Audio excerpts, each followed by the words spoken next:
नमस्कार मुलांनो, आज आपण इयत्ता 9वी विषय विज्ञान पाहणार आहोत. एका नवीन पाठाला आपण सुरुवात करणार आहोत. धडा क्रमांक आपला जो 9 आहे आणि याच पाठाचं आपलं नाव असणार आहे पर्यावरणीय व्यवस्थापन. पर्यावरणीय व्यवस्थापन या पाठामध्ये आपण पाहणार आहोत. एक नवीन घटक आपण पाहणार आहोत. चला तर सुरुवात करूया की या पाठाच्या दरम्यान जी प्रस्तावना आहे ती आपण प्रथम पाहणार आहोत की या प्रस्तावनेच्या माध्यमातून काय पाहणार की या पाठातील असलेले जे घटक आहे की हवामान म्हणजे काय, हवामानशास्त्र म्हणजे काय, आपत्ती व्यवस्थापन म्हणजे काय, कचरा व्यवस्थापन म्हणजे काय, कचऱ्याचे वर्गीकरण कोणते आहे, तर या संबंधित घटकांचा आपण या पाठामध्ये अभ्यास करणार आहोत. बघा इथे दिलं आहे की हवामान म्हणजे काय, हवामानशास्त्र म्हणजे काय, हवामान अंदाज, तसेच कचरा व्यवस्थापन व त्याचे वर्गीकरण, कचऱ्याचे वर्गीकरण, त्याचप्रमाणे त्याचे दुष्परिणाम देखील काय होत आहेत हे पाहणार आहोत. आपत्ती व्यवस्थापन आणि हे महत्त्वाचे मुद्दे आपण या पाठामध्ये पाहणार आहोत.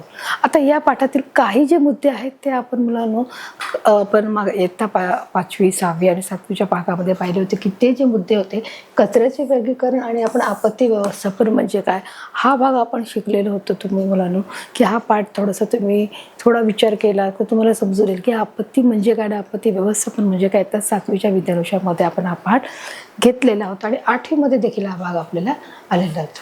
तर चला तर आपण हे जे सर्व घटक आहे या घटकावर आपण सविस्तर चर्चा करणार आहोत आणि चित्रीकरणाच्या माध्यमातून आणि स्पष्टीकरणाच्या माध्यमातून आपण समजून घेण्याचा प्रयत्न करणार आहोत. चला आता बघा इथे तिला हे स्पष्टीकरण आहे.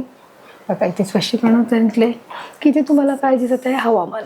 बरोबर, हवामान म्हणजेच काय की एखाद्या ठिकाणचं असलेलं की अल्पकालीन जी परिस्थिती आहे की जे हवामान आहे की त्याला आपण काय म्हणत आहोत, हवामान. मग हवामानशास्त्र कशाला म्हणतात की वातावरणाचा अभ्यास करणाऱ्या शास्त्राला काय म्हणणार आहोत, हवामानशास्त्र म्हणणार आहोत.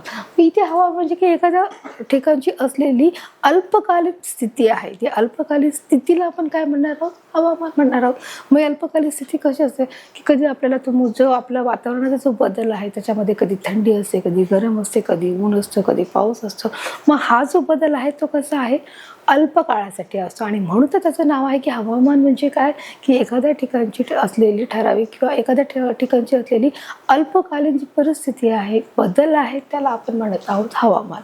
तर हवामानाच्या बद्दल आपण पाहणार आहोत की एखाद्या ठिकाणी ठराविक वेळेला असलेल्या वातावरणाच्या स्थितीला हवामान असे म्हणतात. बघा जसं मी तुम्हाला आत्ताच क्लिअर केलं आहे की इथे तुम्हाला हवामानाची डेफिनेशन सांगितलेली आहे की एखाद्या ठिकाणी ज्या ठराविक वेळेला असलेल्या वातावरणाच्या स्थितीला हवामान म्हणणार आहोत.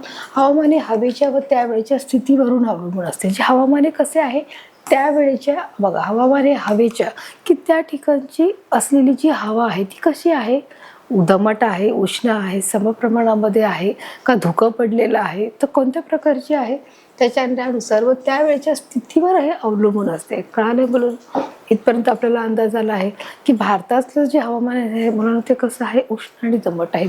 दोन्ही प्रकारचं. परंतु तुम्ही जर आउट ऑफ इंडियाला गेला तर त्या ठिकाणी तुम्ही जिथे थंडावा असतो किंवा जिथे म्हणजे की स्वित्झर्लंड ठिकाणी की नेहमी तिथे बर्फ पडलेला असतो. मग तिथलचं जे वातावरण आहे तिथला जो वातावरणाचा जो टेम्परेचर आहे तो नेहमी कसा आहे म्हणून तो -°C असतो की सतत बर्फ पडलेला असतो. काही ठिकाणी सतत 6 महिने पाऊस, 6 महिने ऊन अशा प्रकारचा पडलेला असतो आणि ज्या काही ठिकाणी वर्षाच्या 12ही महिने हा पाऊस पडलेला असतो किंवा बर्फ पडलेला असतो.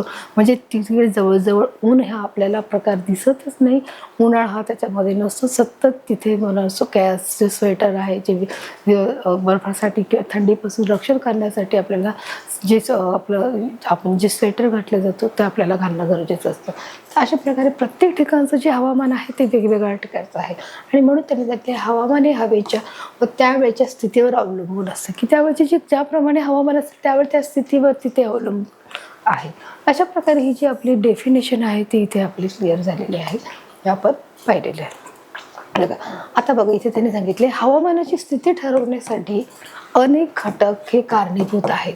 तर हवामानाची स्थिती जर ठरवायची असेल तर जे अनेक घटक कारणीभूत आहेत. वातावरणाचा दाब, आता ते घटक कोणकोणते आहेत ते समजून घ्यायचं आहे. हवामानाची स्थिती ठरवण्यासाठी अनेक घटक कारणीभूत आहेत.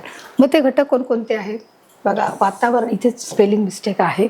वातावरणाचा दाब पहिलं, तापमान, आर्द्रता, पर्जन्य असे अनेक घटक हवामानाची स्थिती दर्शवतात. आपण पाहिलं की बघा, हवामानाची स्थिती बदलण्यासाठीचे अनेक घटक कारणीभूत होते. कोणकोणते आहेत की सगळ्यात पहिलं वातावरणाचा जो दाब आहे तो महत्त्वाचा कारण आहे. तापमान आहे, जे टेम्परेचर आहे, जे आर्द्रता आहे, पर्जन्य आहे, जो पाऊस आहे, तसे अनेक घटक जे हवामानाची काय करत असतात, स्थिती हे दर्शवत असतात, सांगत असतात, बदलवत असतात.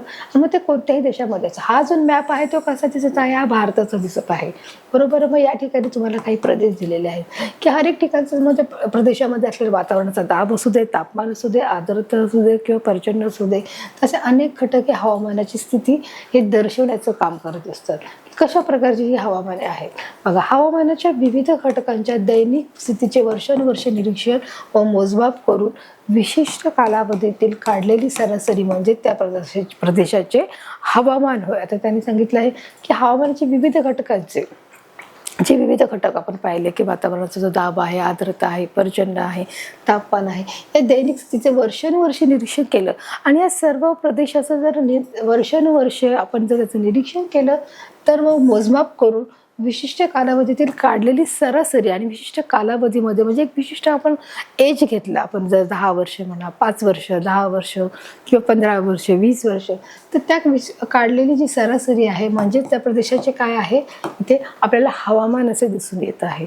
तर कशा प्रकारे हवामान काढण्याची जी एक पद्धत आहे ती देखील तुम्हाला इथे सांगितली आहे. वातावरणाच्या दीर्घकालीन स्थायी स्थितीला हवामान म्हणतात. आता पुन्हा त्यांनी जे तिसरी व्याख्या दिली आहे की वातावरणाच्या दीर्घकालीन म्हणजे की खूप वर्षापासून तीच परिस्थिती आहे. म्हणजे दीर्घकालीन म्हणजे काय की खूप वर्षापासून की ज्याला आपण अंदाज सांगू शकत नाही, पण खूप वर्षापासून तीच परिस्थिती आहे. दीर्घकालीन स्थायी स्थिती, स्थायी म्हणजे थांबलेली, की त्याच प्रमाणामध्ये थांबलेली जी स्थिती आहे, स्थिती म्हणजे आपण बोलू शकतो कंडिशन, त्याला आपण काय म्हणत आहोत, हवामान म्हणत आहोत. म्हणजे आता एखाद्या ठिकाणी समजा खूप ठिकाणी हिरवळ आहे, एखाद्या ठिकाणी खूप पाणी आहे, मग वर्षानुवर्ष आपण ऑब्झर्व करतोय, आपण बघतोय की या ठिकाणी काय आहे, ही परिस्थिती तशीच आहे. एखाद्या ठिकाणी पाऊसच पडत नाही, मग त्या ठिकाणी पाऊसच पडल्यानंतर त्याच्यामुळे नद्या भरत नाही, विहिरी भरत नाही, म्हणजे तिथे दुष्काळ आहे. म्हणजे ती परिस्थिती कशी आहे, तशी स्थायी परिस्थिती आहे. म्हणजे वातावरणाच्या दीर्घकालीन स्थायी स्थितीला आपण काय म्हणणार आहोत बघा, हवामान म्हणणार आहोत. बघा अशा प्रकारे बघा, काही ठिकाणी खूप पाऊस पडतो तर पिकंही भरपूर प्रमाणामध्ये येतात. हवामान आपल्या दैनंदिन जीवनामध्ये महत्त्वाची भूमिका पार पाडत असते. आता त्यांनी सांगितलं की हवामान हा आपल्या काय करत आहे, दैनंदिन जीवनामध्ये एक महत्त्वाची भूमिका पार पाडण्याचं देखील काम करत आहे. अन्न, वस्त्र, निवारा तसेच विविध व्यवसाय यावर हवामानाचे परिणाम होत असतो. आणि हवामानाचा मनुष्य जीवनावर काय परिणाम होतो की अन्न, वस्त्र, निवारा त्याला मिळतो. की साहजिकच की ज्या ठिकाणचं हवामान असेल, आता समजा एखाद्याला शेती करायची असेल पण शेतीसाठी लागणार आहे जे अनुकूल वातावरण तिथे नसेल, हवा तिथे नसेल, तर त्या व्यक्तीचं तिथे तो काम होऊ शकतं का, की तो शेती करू शकतो का, तर नाही. तर याचाच अर्थ काय की जर त्याला शेती करायची असेल तर हवामान देखील तितकंच गरजेचं आहे. म्हणजेच बघा त्यांनी सांगितले की हवामान आपल्या दैनंदिन जीवनामध्ये एक महत्त्वाची भूमिका करत असते, पाडत असते. अन्न, वस्त्र, निवारा तसेच व्यवसाय यावर हवामानाचा परिणाम होतो. की ज्याप्रमाणे हवामान आहे त्या हवामानाचा आपल्या व्यवसायावर देखील परिणाम होतो आणि अन्न, वस्त्र, निवारा विविध आपण बिझनेस म्हणा, व्यवसाय म्हणा, याच्यावर देखील परिणाम होतो. अशा प्रकारे हवामान आहे ते आपल्या मनुष्य जीवनावर हे एक अतिशय गंभीर परिणाम करत असतं. जर ते हवामान असेल तर आपण आपलं अन्न, वस्त्र, निवारा मिळतो, आपल्याला विविध व्यवसाय देखील मिळतात आणि या सर्वांवर हवामानाचा हा परिणाम हा दैनंदिन जीवनामध्ये हा नेहमीच होत असतो. परंतु शेती व्यवसायामध्ये देखील मुलांनी बघा सांगितलं की शेती व्यवसायात हवामानाचे अनन्यसाधारण महत्त्व आहे. आणि विशेष करून शेती या व्यवसायामध्ये देखील तर अनन्यसाधारण म्हणजे याचा अर्थ काय आहे की खूपच जास्त महत्त्व आहे. की शेतीला पोषक असं वातावरण जर नाही मिळालं, पोषक असं जर हवामान नाही मिळालं तर काय होणार आहे, शेती ही नष्ट होणार आहे किंवा शेती ही व्यवस्थित जशी यायला पाहिजे त्या प्रमाणामध्ये ती शेती येत नाही. म्हणजे त्याचा अर्थ त्याचं नुकसान देखील होऊ शकतं आहे. आणि म्हणून हवामानाचे अनन्यसाधारण हे महत्त्व आहे.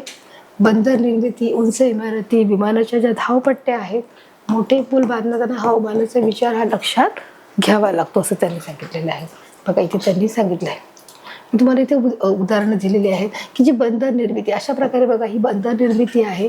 या उंच इमारती आहेत, या बांधण्यासाठी धावपट्टी आहे, त्याचप्रमाणे असे मोठे पूल अशा प्रकारे बांधायचे ठरताना देखील बघा हवामानाचा हा विचार लक्षात घ्यावा लागतो. हे अशा प्रकारचे बघा पूल आहेत की जे समुद्राखालून जे मार्ग काढले जातात आणि त्याच्याकडून आपण जात असतो.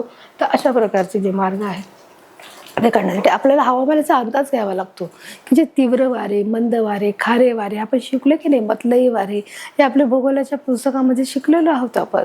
आणि मग ह्या वाऱ्यांचा, ह्या तापमानाचा किंवा ह्या हवामानाचा अंदाज घेऊन आपल्याला ह्या सर्व गोष्टींची निर्मिती करणं गरजेचे आहे. बघा कोणत्या गोष्टीची निर्मिती, बघा बंदर निर्मिती, उंच इमारती, विमानाच्या ज्या धावपट्टी आहेत, मोठे पूल आहेत, बांधताना हवामानाचा विचार करणं हा तितकाच गरजेचं आहे की जर आपण त्याचा विचार करणं गरजेचं आहे. जर हवामान व्यवस्थित असेल तरच या गोष्टी चालू शकतात. जर एखादी बिल्डिंग बांधायची असेल पण एखाद्या ठिकाणी खूप जोराचा हवा येत असेल, वारा येत असेल तर एखाद्या वेळेस ती बिल्डिंग बांधल्यानंतर ती पडण्याची देखील शक्यता आहे. पण तो देखील विचार करावा लागत आहे की जर खरंच इथे आपण इमारत बांधत आहोत तर इमारत बांधल्यानंतर ती पडता कामा नये, त्यासाठी हवामान हे किती गरजेचं आहे हे देखील आपण इथे पाहत असतो. हवामान हे सतत बदलत नाही. बघा इथे सांगितलं की हवामान हे सतत बदलत नाही, ते एका प्रदेशात दीर्घकाळासाठी सारखेच असते. आता ते एखाद्या प्रदेशामध्ये दीर्घकाळासाठी सारखेच असते. जसं मी तुम्हाला सांगितलं की आउट ऑफ इंडियामध्ये देखील काही प्रदेशामध्ये की वर्षाचे 12ही महिने हा पाऊस पडलेला असतो. म्हणजे तिकडचं जे वातावरण आहे ते तसंच आहे. ज्या ठिकाणी सतत बर्फ पडला असतो, सतत बर्फाची भुरभुरच असते आणि बर्फाची एक चादर हर एक ठिकाणी तुम्हाला इथे दिसणार आहे. म्हणजे हवामान हे सतत बदलत नाही. परंतु भारत हा एक असा देश आहे की त्याच्यामध्ये की आपल्याला जे 3 ऋतू ऋतू आपल्याला लाभलेले आहेत की उन्हाळा, पावसाळा, हिवाळा, की आपल्या भारत या देशामध्ये फक्त हे 3 ऋतूचं चक्रमान आहे. आणि ते एक ऋतू गेल्यावर दुसरा ऋतू येतो, तिसरा ऋतू येतो आणि हे चक्र अविरत आणि निरंतर हे चालू राहण्याची प्रक्रिया आहे. परंतु तिथे सांगितलं की हवामान हे सतत बदलत नाही. मग हवामान हे काही ठिकाणचं जे हवामान आहे ते एका ठिकाणी दीर्घकाळासाठी हे सारखंच असतं आणि राहू शकतं. यावरून असे लक्षात येते की हवेचा संबंध हा निश्चित ठिकाणीच व निश्चित वेळेशी असतो. मग यावरून काय लक्षात येतं की जर एखाद्या ठिकाणी जर निश्चित थंडीचाच मोसम आहे तर किंवा निश्चित त्या ठिकाणी समजा राजस्थान आहे, मग राजस्थानमध्ये पूर्ण उन्हाचं रखरखीत ऊन आहे, पण त्या ठिकाणचं तापमान आज गेले किती शतके हे तापमान तसंच आहे. जे टेम्परेचर आहे की तिथे कधीच पाण्याचं मुबलक प्रमाणामध्ये पाणी उपलब्ध नाही, की तिथे कधी आपल्याला सावली जास्त आढळत नाही. तर अशा प्रकारे त्याचप्रमाणे तिथे जर आपण पाहिलं न्यूझीलंड म्हणा किंवा न्यूयॉर्क म्हणा किंवा आपण म्हणू शकतो की जिथे बर्फाच्छादित प्रदेश आहे त्या ठिकाणी आपल्याला कधी कोरडं आणि स्वच्छ ऊन आपल्याला आढळत नाही. म्हणजे त्या ठिकाणचं देखील जे वातावरण आहे ते कसं आहे मुलांनो, किती वर्षानुवर्ष ते वातावरण ते टेम्परेचरशी बांधलं गेलेलं आहे आणि म्हणूनच ते एका प्रदेशात दीर्घकालासाठी ते सारखेच असते. म्हणजे काही एका प्रदेशासाठी ते दीर्घकालासाठी कसे आहेत, सारख्याच प्रमाणामध्ये आपल्याला आढळत आहे. मग अशातून असं लक्षात येते की हवेचा संबंध हा निश्चित ठिकाणीच व निश्चित वेळेशी असतो. ह्याचा जो संबंध आहे हवेच्या काय आहे, निश्चित ठिकाणाची आणि निश्चित वेळेशी काय आहे हा संबंधित असतो. म्हणजे ज्या ठिकाणची वेळ आहे आणि ज्या ठिकाणचं ठिकाण आहे त्याच्याशी हा आपला संबंध असतो. नेक्स्ट आहे तर हवामानाचा संबंध मोठ्या प्रदेशाशी व मोठ्या कालावधीशी असतो. आता त्यांनी सांगितलं की जो हवामानाचा जो संबंध आहे तो मोठ्या प्रदेशाशी, मोठे जे प्रदेश आहे, या आशिया खंडासारखा जो मोठा आहे, अमेरिकासारखा जो मोठा प्रदेश आहे, मग ते सर्व मोठे जे प्रदेश आहे, जे खंड आहे की मोठ्या प्रदेशी व मोठ्या कालावधीशी, जे खूप मोठा जो कालावधी आहे, जो शतकों चालत आलेला आहे की तीच परिस्थिती आहे की तिथे बर्फाच्छादित प्रदेश आहे, तिथे सतत पाऊस पडत आहे किंवा तिथे बर्फ पडत आहे. अशा कालावधीशी असतो व हवेत अल्पकाळ बदल होतो. आणि हवेमध्ये अल्पकाळाचा अर्थ काय आहे, थोड्या वेळासाठी की काही वेळासाठी, थोड्या वेळासाठी की हा बदल होत असतो. तर हवामानात बदल होण्यासाठी प्रदीर्घ काळ लागतो. आणि जर हवामानात परिपूर्ण जर बदल व्हायचा असेल तर आपल्याला प्रदीर्घ काळ लागेल. प्रदीर्घ याचा अर्थ काय आहे मुलांनो, की खूप जास्त काळ द्यावा लागेल. मग त्याला कदाचित 100 वर्ष जातील, 200 वर्ष जातील, 50 वर्ष जातील, की हा जो काळ आहे तो कोणीही निश्चित सांगू शकत नाही की हा काळ त्याला खूप जास्त वेळ लागणार आहे. म्हणजे हा जो काळ असणार आहे तो कसा आहे, तो प्रदीर्घ काळासाठी तो काळ असणार आहे आणि म्हणून त्याला खूप जास्त वेळ लागणार आहे. या काळामध्ये लगेच बदल होणार नाही, कारण शतकों जर काळामध्ये शतकों तीच परिस्थिती आहे, पण जर त्याच्यात बदल व्हायचा असेल त्यासाठी आपल्याला काय लागणार आहे, प्रदीर्घ काळ हा लागणार आहे. 23 मार्च हा दिवस जागतिक हवामान शास्त्रज्ञ म्हणून ओळखला जातो. बघा त्यांनी सांगितलं की 23 मार्च जो आपला जो दिवस आहे हा जागतिक हवामान शास्त्रज्ञ दिन म्हणून साजरा केला जातो. काय केला जातो, साजरा केला जातो. एखाद्या ठिकाणचे हवामान हे ठरवित असताना हवामानाच्या विविध अंगाचा देखील अभ्यास केला जातो. आता त्याने सांगितलं की जर 23 मार्च आहे हा जागतिक हवामानशास्त्र दिन म्हणून सगळीकडे हा साजरा केला जातो, सेलिब्रेट केला जातो. व एखाद्या ठिकाणचे जे हवामान हे ठरवित असताना म्हणजे एखाद्या प्रदेशाचे, एखाद्या ठिकाणाचे जर हवामान ठरवायचं असतं तर हवामानाच्या विविध अंगाचा विचार केला जातो. मग विविध अंग आपण जसं पहिलं आर्द्रता आहे, पर्जन्य आहे, तापमान आहे, बरोबर. मग या सर्व गोष्टींचा देखील आपल्याला अभ्यास करणं गरजेचं आहे की त्या सर्व समस्याचा देखील आपण विचार करणं गरजेचं आहे. बघा, हवामानाच्या विविध अंगाचा देखील आपण काय करतो आहे, अभ्यास करत आहोत, करावा लागतो. त्याचे निरीक्षण करून नोंद ठेवण्यासाठी जगातील अनेक देशांनी हवामान खाते स्थापन केले व यांना वेधशाळा म्हणून म्हणतात. आता त्यांना काय म्हणत आहे, वेधशाळा असे म्हटले जाते. बघा, त्यांनी की विविध अंदाज घ्यावा लागतो आणि त्याचप्रमाणे त्याचे जे निरीक्षण करून त्यांचे नोंदी ठेवणे म्हणजे त्या लिहून ठेवणे की त्याच्यामध्ये किंवा ॲक्युरेट जो टाईम आहे त्याच्यामध्ये कशा प्रकारचे जे तापमान आहे, जे हवामान आहे त्याच्या नोंदी ठेवाव्या लागतात. ते रिटर्नमध्ये लिहावं लागतात. व जगातील अनेक देशांनी हवामान खाते स्थापन केले आहे. प्रत्येक प्रदेशाने काय केलं आहे, राष्ट्रांनी की एक हवामान खाते हे स्थापन केले आहे व त्यांना वेधशाळा म्हणतात. आणि त्या हवामान खात्याला काय म्हणत आहेत, वेधशाळा. वेधशाळा म्हणजे काय, ती काय कार्य करते की आज दिवसभरामध्ये असणारं तापमान नोंदीचं जे काम करत असते की आज दिवसभरामध्ये कोणत्या ठिकाणी किती टेम्परेचर आहे, त्याची आर्द्रता किती आहे, त्याचं टेम्परेचर किती प्रमाण आहे, हवामान वातावरण कसं आहे, ढगाळ आहे का, पावसाळा आहे का, खूप ऊन आहे का, खूप पाऊस पडणार आहे का, कमी पाऊस पडणार आहे का, त्या सर्व गोष्टीची ती माहिती घेत असते. आणि हे सगळं वेधशाळेचं काम आहे.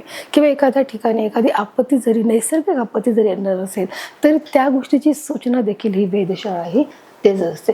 म्हणजे एक प्रकारे सर्व हवामानशास्त्र किंवा आपण म्हणू शकतो की हवामानाचा असलेले जे बदल आहेत ते कोणकोणत्या प्रकारचे आहेत या गोष्टीवरून देखील आपल्याला या वेधशाळेवरून आपल्याला समजून येत असते. अशा प्रकारे हे वेधशाळेचं जे महत्त्व आहे हे देखील अनन्यसाधारण हे महत्त्व आपल्या जीवनामध्ये आहे. बघा, आता आपण पुढे पाहणार आहोत. एखाद्या ठिकाणचे जे हवामान आहे ते सावकाश व मर्यादित स्वरूपात बदलत असेल त्या बदलाचा अंदाज काढणे हे सोपे असते. आता त्यांनी सांगितले की एखाद्या ठिकाणचे जे हवामान आहे ते सावकाश व मर्यादित स्वरूपात बदलत असते की कोणत्या ठिकाणचं जे हवामान आहे ते बदलण्यासाठी त्याला थोडा वेळ द्यावा लागत आहे. म्हणजेच कसं आहे, तर सावकाश आहे म्हणजे ही प्रोसिजर कशी आहे, मंद गतीने आहे, बरोबर. ही लगेच होणारी प्रक्रिया नाही आहे, प्रोसिजर नाही आहे, ती कशी आहे, मंद आहे.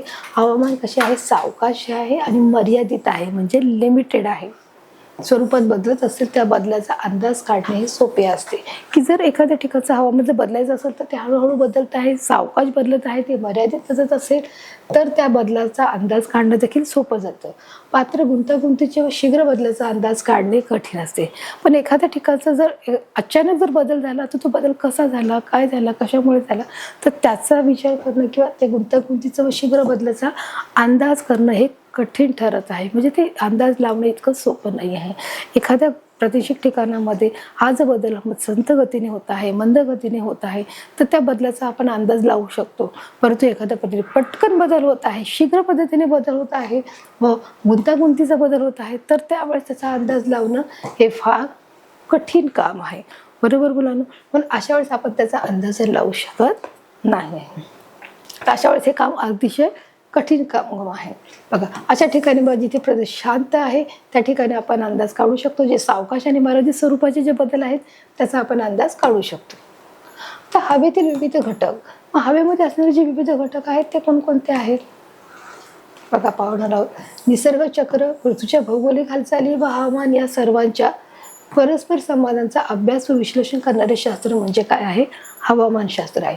आता बघा, त्यांनी हवामानशास्त्राचं यांनी व्याख्या सांगितली की मी मगाशीच तुम्हाला पाठाच्या सुरुवातीला सांगितलं की हवामानशास्त्र म्हणजे काय, की वातावरणाचा अभ्यास करणारे शास्त्र म्हणजे काय आहे, हवामानशास्त्र आहे.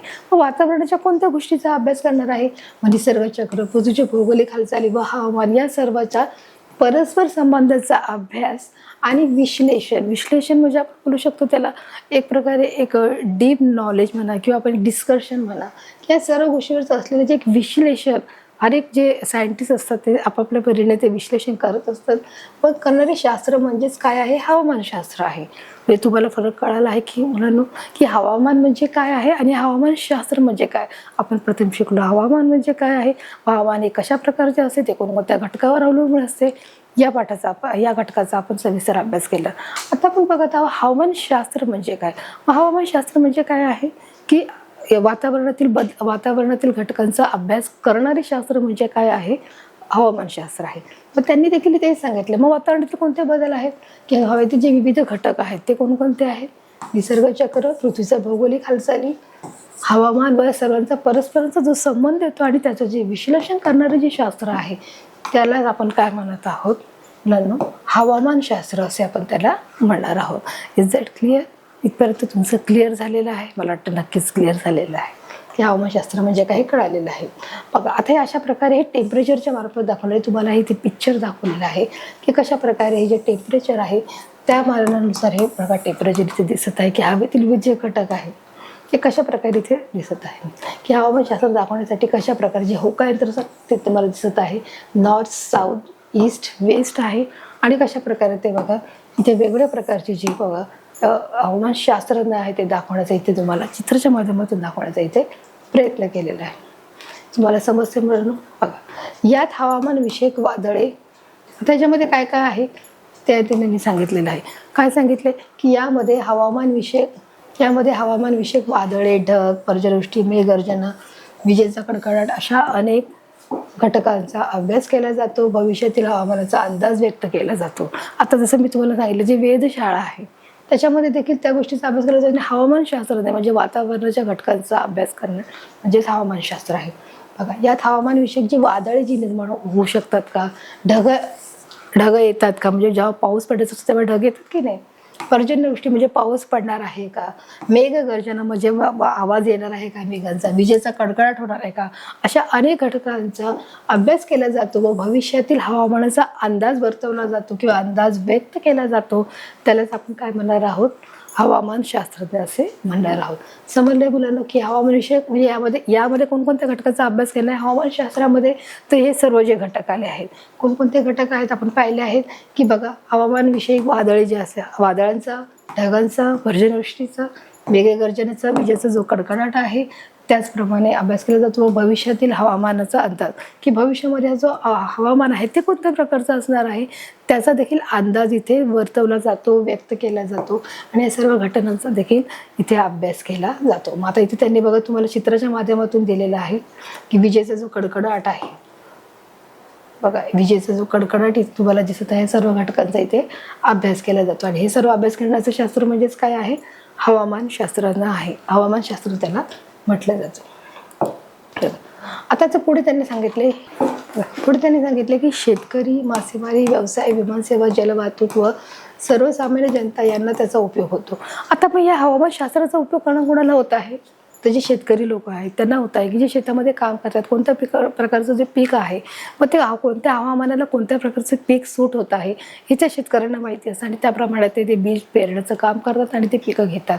त्याचप्रमाणे जे मासेमारी आहे जे त्यांना मासे आणण्यासाठी किंवा मासे घेण्यासाठी त्यांना लांबपर्यंत पाण्यामध्ये जावं लागतं, समुद्रात जावं लागतं. मग त्याचं मुलांना की जर हवामानच जर व्यवस्थित नसेल तर तिथे खूप सारा वादळ येणार असेल, वारा येणार असेल तर त्याची धोक्याची सूचना देखील त्यांना दिली जाते की ज्याच्याकडून त्यांना सोपं होतं की खरंच इथे वारा आज येणार आहे, नाही येणार आहे, का अजून 2-4 दिवसांनी खूप पाण्याला भरती येणार आहे, ओहोटी येणार आहे. तर या सर्व गोष्टीची माहिती देखील या मासेमाऱ्यांना मिळते. म्हणून देखील हे हवामानशास्त्र उपयोगाचं आहे.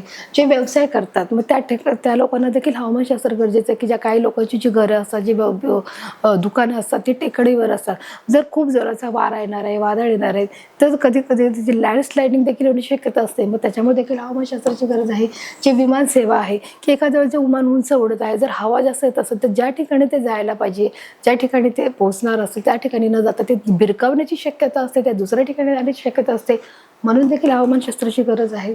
जलवाहतूक व सर्वसामान्य जनता, त्याचप्रमाणे जी जलवाहतूक आहे, जे पाण्यापासून जे बोटीतून जे जातात, त्याचप्रमाणे जे सर्वसामान्य जनता आहे, या सर्वांना देखील हवामानशास्त्राची गरज आहे. आता तुम्ही म्हणाल सर्वसामान्य जनतेला काय गरज आहे हवामानशास्त्राची? आपण देखील मुलांना प्रवास करत असतो, एका ठिकाणी दुसऱ्या ठिकाणी जात असतो. मग जर एखाद्या वेळेस धोक्याची सूचना आली तर आपण माणसांना आवाहन केलं जातं, जनतेला आवाहन केलं जातं की बाहेरची परिस्थिती ही व्यवस्थित नसल्याकारणे कुणीही घराच्या बाहेर पडू नये, जेणेकरून कोणतीही वित्तहानी किंवा जीवितहानी होऊ नये, जेणेकरून आपलं नुकसान होऊ नये यासाठी देखील प्रशासन व्यवस्था ही आपल्यासाठी देखील कार्य करत असते. आणि मग सर्वसामान्य जनतेला देखील हवामानशास्त्राची ही तितकीच गरज असते. तर अशा प्रकारे याचा उपयोग हा आपल्याला होत असतो. जो हवामानशास्त्र आहे, मग बघा तुम्हाला दिले आहे, शेतकरी आहे, जे मासेमारी आहे, जी विमान सेवा आहे, जी सर्वसामान्य जनता आहे, ही सर्वची कारणे मी तुम्हाला स्पष्टपणे इथे सांगितले की कशा प्रकारे त्यांना देखील त्याचा उपयोग होत आहे.